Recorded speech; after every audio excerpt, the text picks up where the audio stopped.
ஆதன் news நேயர்களுக்கு வணக்கம். நான் உதயாஸ்ரீ. தலைப்புச் செய்திகளை காணலாம்.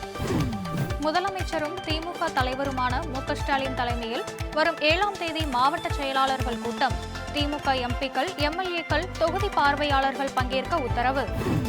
காஷ்மீர் விவகாரத்தில் அரசியல் செய்யலாம் என்று ராகுல் காந்தி நினைக்கிறார். தேச பாதுகாப்பு விவகாரத்தில் பிரதமர் மோடியை குற்றம் சாட்டினால் மக்கள் நம்ப மாட்டார்கள் என பாஜக எம்எல்ஏ வானதி ஸ்ரீனிவாசன் திட்டவட்டம்.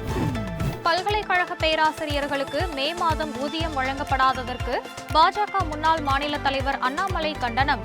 வெற்று விளம்பரங்களுக்காக திமுக அரசு வீண் செலவு செய்வதாக குற்றச்சாட்டு.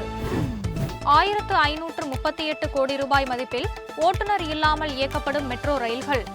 ஆல்ஸ்டாம் டிரான்ஸ்போர்ட் இந்தியா நிறுவனத்துடன் சென்னை மெட்ரோ ரயில் நிர்வாகம் ஒப்பந்தம்.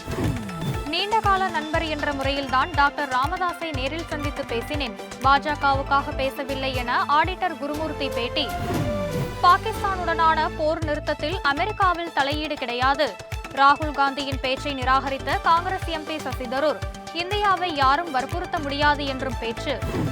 பெங்களூருவில் ஐபிஎல் வெற்றி கொண்டாட்டத்தின் போது கூட்ட நெரிசலில் இறந்தவர்களின் குடும்பங்களுக்கு தலா 5 லட்சம் ரூபாய் இழப்பீடு. ஆர்சிபி மற்றும் KSCA அறிவிப்பு. பெங்களூரு சின்னசாமி மைதான கூட்ட நெரிசல் உயிரிழப்பு சம்பவம் தாமாக முன்வந்து விசாரணைக்கு எடுத்த கர்நாடக உயர்நீதிமன்றம். உக்ரைனின் ட்ரோன் தாக்குதலுக்கு ரஷ்யா கடுமையான பதிலடி கொடுக்கும். தற்போதைக்கு போர் நிறுத்தம் ஏற்பட சாத்தியமே இல்லை என அமெரிக்க அதிபர் டிரம்ப் கருத்து. நேஷனல் லீக் கால்பந்து போட்டியில் 25 ஆண்டுகளுக்கு பின் ஜெர்மனியை வீழ்த்தி சாதனை படைத்த போர்ச்சுகல். 40 வயதிலும் கோல் அடித்து அசத்தினார் ரொனால்டோ. நார்வேவில் நடைபெற்று வரும் சர்வதேச செஸ் போட்டி தொடர். உலக சாம்பியனான சீனாவின் ஜி வென்ஜுனை வீழ்த்தினார் இந்திய வீராங்கனை வைஷாலி. இத்துடன் தலைப்புச் செய்திகள் நிறைவடைந்தது. வணக்கம்.